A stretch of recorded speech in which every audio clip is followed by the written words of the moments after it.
Hello and welcome.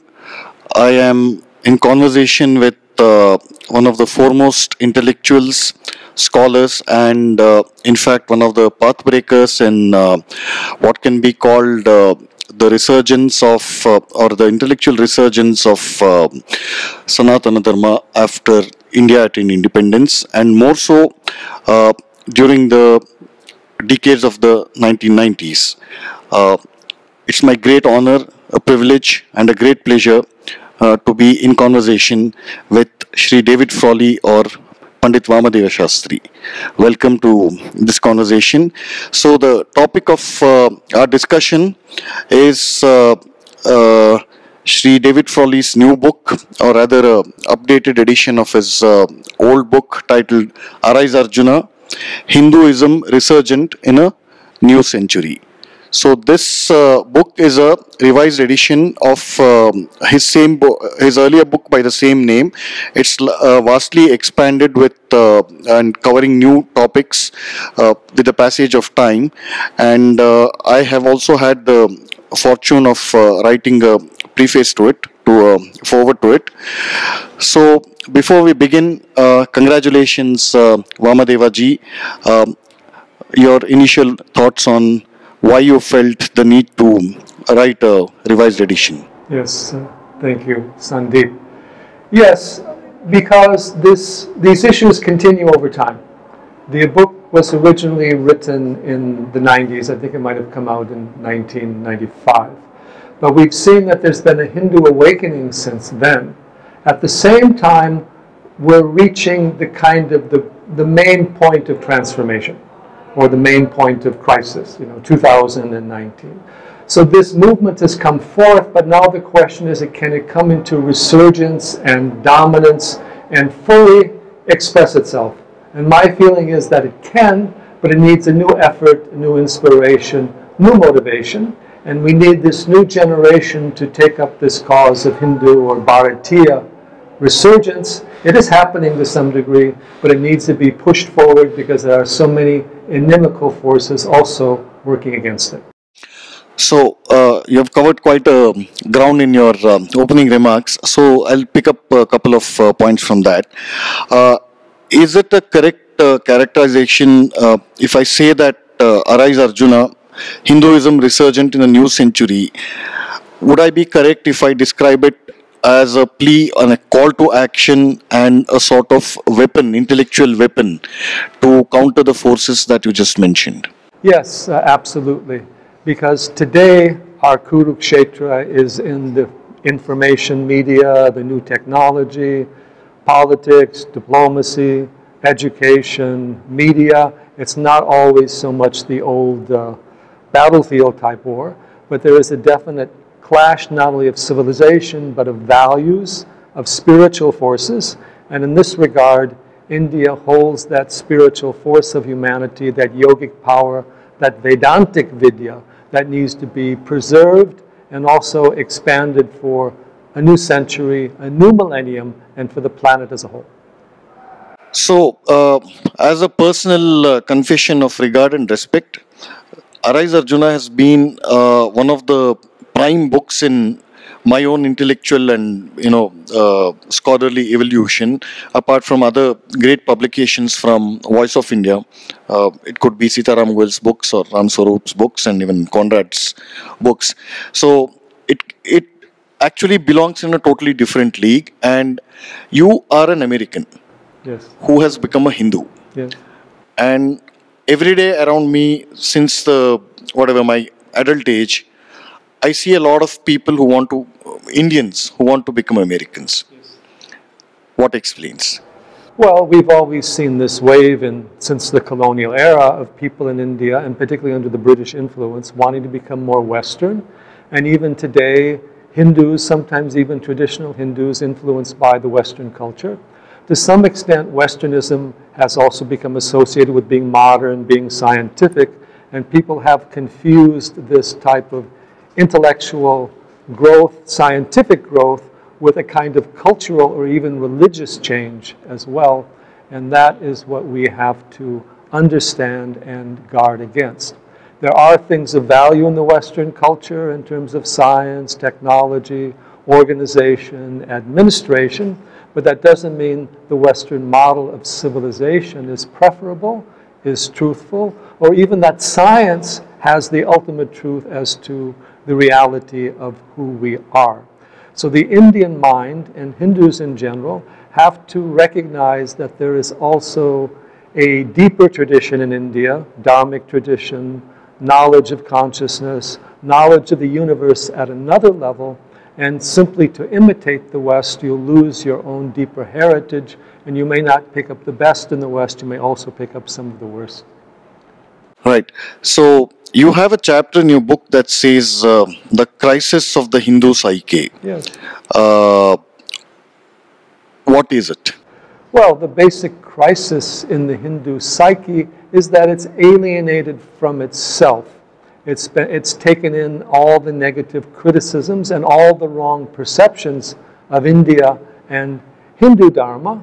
And then it has two things that it can do. One, it can change and embrace then the Western philosophy, ideology, politics, Marxism, or it can become very apologetic and withdrawn and hidden and continue with these practices of Hindu Dharma, but not share them and not be proud of them.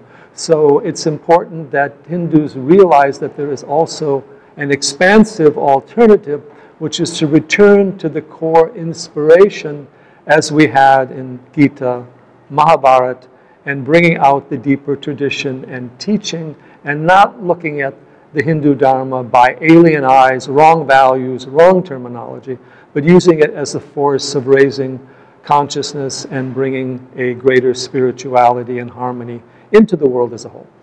So the other chapter, which is also roughly around the time when I discovered your writing in this book, in Arise Arjuna, relates to an analysis of sorts on the Ram Janmabhoomi and the Ayodhya issue. So I will ask you a very direct question. Had the Ram Janmabhoomi movement begun today as in this millennium, let's say after 2004 or 2010 or 2014, do you think that it would have met with the same success and mobilization? I would say that probably not. Mm-hmm. I think the Ram Janmabhoomi movement started at the appropriate time. Okay. In fact, it actually began in 1947. It actually began before that. Before that. It became more articulate, Mm-hmm. of course, with the Babri Masjid. It reached a place of crisis and change. And then it's remained behind the scenes, but it's remained as a certain aspect of inspiration and power. If that had happened today, well, first of all, if it had happened today as a political movement, Mm-hmm. I think it would have had some strength. Okay. But I don't think it would have had the deeper connection with the people if it had not already come in the previous generation. So essentially, you're saying is that we've moved on from 90s.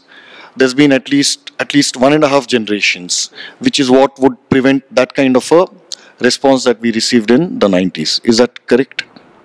Well, also, India is developing its more positive identity. Right. The Hindus have a more positive image and identity, even throughout the world, with the Hindu diaspora, which was hardly there at the time. So there is this new search for identity, and there is a new understanding and respect for the Hindu tradition. For example, the very political parties that were always anti-Hindu and would never call themselves Hindu are now also saying we are also Hindu. Oh yes. Although I haven't defined what it is. Allow me to interrupt you on this one, because the latest tome to come out from card-carrying member of Congress Party, the MP of Thiruvananthapuram, Shashi Tharoor, is written, "Why I am a Hindu." Yes. So your take on that? I mean, I've read the book and I think it is nonsense. Well, I have also read the book Why I Am a Hindu, and it reminds me of Nehru's discovery of India. And Nehru wrote his discovery of India through the eyes of Western scholars, not through his own discovery of India. And he based his perception of India on Western philosophy and politics. So essentially, he never discovered India, and he never made a deep connection with figures like Vivekananda, Aurobindo, even going back to his own Shankaracharya. senior contemporary. Aurobindo was his contemporary. Yeah, yeah. So that is definitely true.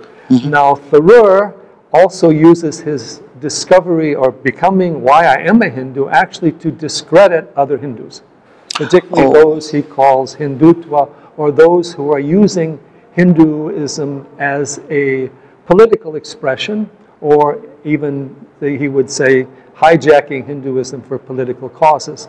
And some of these people tend to say that Hindus should have nothing to do with politics, that Hinduism is something beyond politics, but yet who was the prime figure in the Indian independence movement was Mahatma Gandhi. He wore a loincloth. That's not a secular image. It isn't. He used the image of the Hindu sadhu. He used values like satyagraha, or even he interpreted them in slightly different ways, mantras, all these things. So he used the image of the Hindu as the means of the independence movement and politics, and even the independence movement as a whole. Earlier, through Tilak, Aurobindo, Vande Mataram, had a strong Hindu influence. And traditionally speaking, the Hindu tradition has always had Brahma and Kshatriya Dharma, role and respect for kings. So this idea of criticizing Hindus for being political is absurd. And I would still say today, I write this now today, that Hindus are the least politically active of any religious group in the world. Absolutely. And you can see that overseas, you can see that in India also. So the other point you mentioned in your initial comments was how Hinduism has not only gained acceptance and recognition and some amount of regard as well, but you have books like I think the American Veda, which basically talks about how a lot of Hindu practices in America has been mainstream American culture have been imbibed unknowingly, and he meticulously documents what those are. But then on the same like a parallel development, things like yoga, pranayama, the deeper meditation practices in the West, more so in the US especially, it has become so commercialized that it is almost impossible for a newcomer to this field who wants to learn about these things, who wants to study these things. It's almost impossible to find out a starting point. To that extent, it has been disfigured. It has been, whatever, all kinds of mischief has been done. How do you look at this? Well, first of all, I've been involved with that whole process because I've been teaching yoga, Ayurveda, Jyotish throughout the Western world, whether the United States, Europe, Russia, South America. So I've seen that firsthand. We've tried to bring out authentic information on the traditional knowledge and also connect people to the Hindu background of the teachings. We have seen this commercialization and distortion. At the same time, the spiritual side of yoga and Vedanta continues to grow.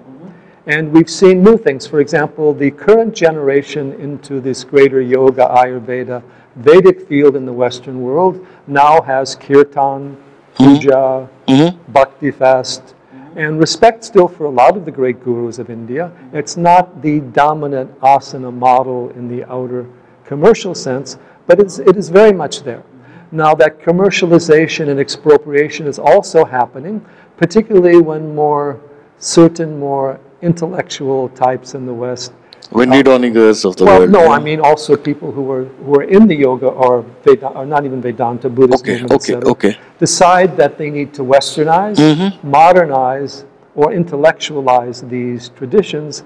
And what I've noticed is a lot of these exponents tend then to fall back into Western thought and then reinterpret yoga, Vedanta, try to make it politically correct, as if the politics or the political correctness transcended any higher consciousness or higher value, and then judge the practitioners by their political correctness according to current political trends rather than according to the actual deeper teachings and realizations. So on a related note, there are, whatever New Age people, gurus, doctors like Deepak Chopra, who do I don't know what to call it, shrewd, clever, twisting of both quantum, whatever concepts, and yoga and our Indian practice of Indian spirituality.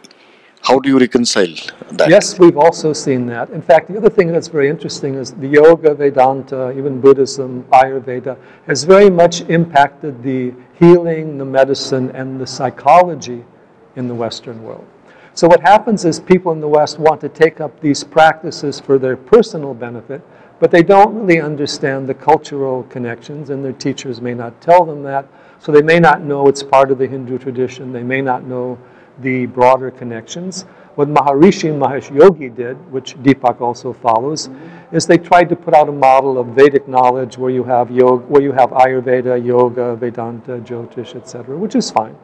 But they didn't bring out so much the Hindu or the Indian background to it. And the problem is in the West that Hinduism is still distorted a lot, particularly in the educational system. So when they see a very negatively, politically incorrect model of Hindus, they say, we don't want to be that. So a lot of the gurus, instead of explaining what Hindu Dharma truly is, they avoid it and then say, okay, I'm the guru, this is the tradition, it goes to us, don't worry about anything but what we're giving you. So basically Hindus are caught in a bind, because that is another very clever sleight of hand that, the critics do, in the sense that, okay, you're saying that Hinduism is not political, it shouldn't be political. In the same breath, they will also say, do you claim to be the only spokesperson for Hinduism?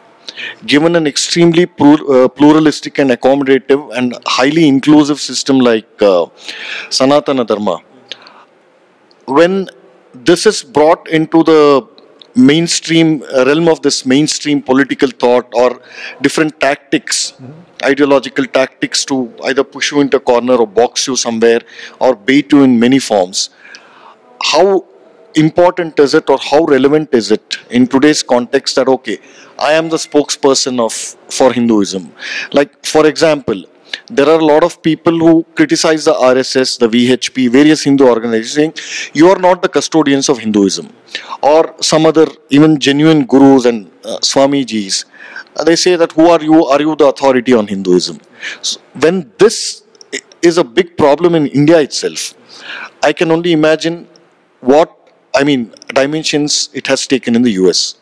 Well, you have to understand what I would always tell people, the people who should be regarded as authorities on the Hindu Dharma are those who practice it and teach it and follow it. The problem is a lot of the people writing books on the Hindu Dharma are not Hindus, they're anti-Hindus, they may be Christians, they may be Marxists, so that they're giving what we say is an outside the tradition view. In the books and teachings that I have, I emphasize an inside the tradition view or a practitioner view. And the point I raise is very simple, is that you have all the outside tradition views of Hinduism. You have inside the tradition views of Christianity and Islam. Absolutely. So you need an inside the tradition view of Hinduism just by a point of view of balance. Whether you agree with it or not, it needs to be there. And someone has to speak for the Hindu Dharma. And we can also go back to the text. For example, karma, moksha, all these things are there. You can't say Hinduism doesn't include that. I would never say that one person or myself, we are the sole spokespersons of Hindu Dharma, but we are giving a more inside the tradition, practitioner-based alternative. And we're not simply defending the Hindu Dharma. We're expanding it. We are making it relevant. We are showing its universality, and we are also critiquing the other points of view, because the Hindu Dharma is the great civilizational heritage of India, Bharat, and it is a vast system of different philosophies and spiritualities and ways of higher consciousness and self-realization. So it presents us with a different view of ourselves, reality, and the universe. It is not just simply an academic discussion within politics or academia in terms of the Western civilizational model that predominates today. Right. My penultimate question. you have one of my favorite chapters in the book is the one where you analyze Ram Swaroop's exposition of essentially Islam. And in the current context, is there any scholar of that caliber, or is there a atmosphere or a climate where such scholars can emerge? How do you see the broad landscape? That's my Well, question. in the Indian context, there are scholars arising, even the writings you do, who are examining these issues. In fact, in India, we have a new generation of writers that are from a more Hindu background, Okay. doing much better work. We have the social media and all of that. In Western academia, you don't have really much of that. And there's always the avoidance of looking at religion in terms of states of consciousness. There's a general acceptance of faith, that the religion is a faith.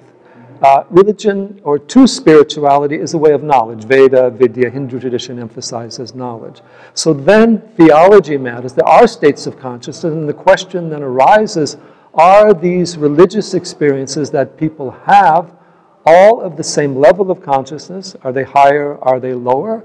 Are some, in fact, states of illusion or delusion, even though they have some strong emotion or sentiment to it? So this psychological, spiritual examination of religion is only there in the yogic text, and specifically Ram Swaroop made it relevant to critiquing religions as a whole, which the world wants to avoid because it's politically incorrect to question someone else's faith at this point, and politically incorrect to question the validity of certain religions. It seems that only the Hindus are being questioned or analyzed. That's exactly my the point. Psychologists. Yeah. But the psychologists in the West who are analyzing Hinduism are Freudians who know nothing of higher consciousness, or as we say, they're still caught in the lower two chakras. They don't understand what is beyond, and they have no concept of Atma. They're basically caught in physical reality, trying to judge a tradition that extends to the highest level of consciousness, even transcending time and space. Absolutely. And my last question, one of my favorite chapters again, on drawn from two of your different books. This is the last chapter of this book, An American Discovers the Vedas, and How I Became a Hindu, the last chapter. It's pretty moving. So if you can summarize for that, we can close on that note. The American discovers the An American Discovers the Vedas. Well, in my case, everything has happened intuitively, spontaneously, coincidentally.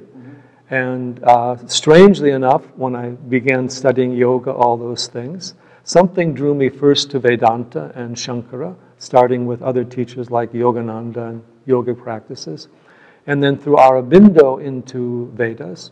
But because I had a more intuitive mind, I understood when the Vedas were talking about Agni, they weren't talking about a fire. Fire, yeah. That there's Chidagni, Brahmagni, Pranagni.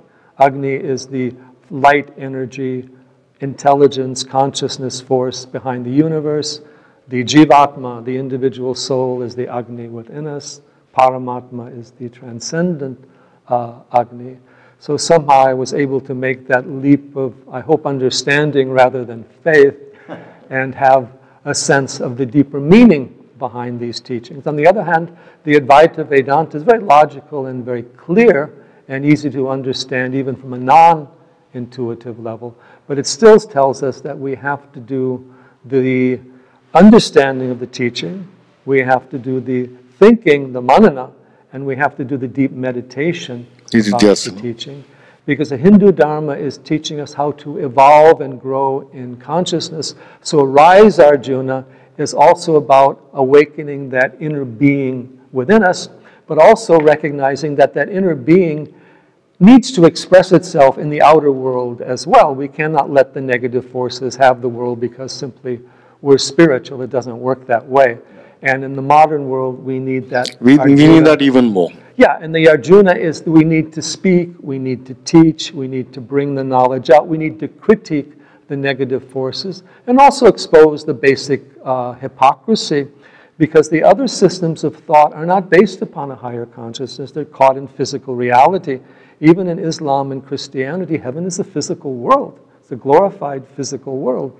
There's not this idea of being able to move beyond time, space, and karma, and move into the greater universe and even into the transcendent.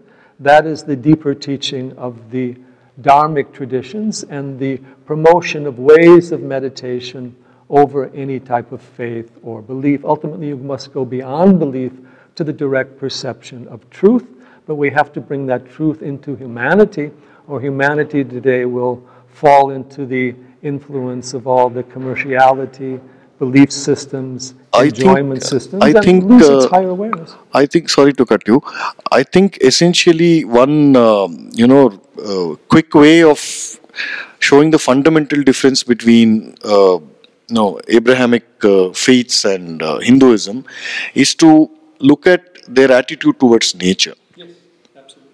Yeah. So from that, we can use that as a starting point to, examine these belief systems essentially. Yes. For example, the Hindu sacred sites are all in nature. Ganga, Kailas. These sacred sites in Christianity or Islam are based upon some person having been there. Jesus was there, Moses was there, Muhammad was there. And nature is put on the outside of God. God controls nature.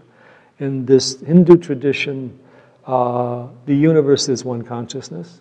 It is within us, and we have the connection with the whole. So essentially, these Abrahamic traditions are more political belief systems in the guise of religion, and because they're caught in physical reality, their way of religious growth is to convert or to conquer, not to change one's own awareness. Right. I think on that note, we can conclude this, really illuminating conversation with the one and only Pandit Vamdev Shastri. And I urge everybody to definitely buy and read and reread and re-read Arise Arjuna. Thank you.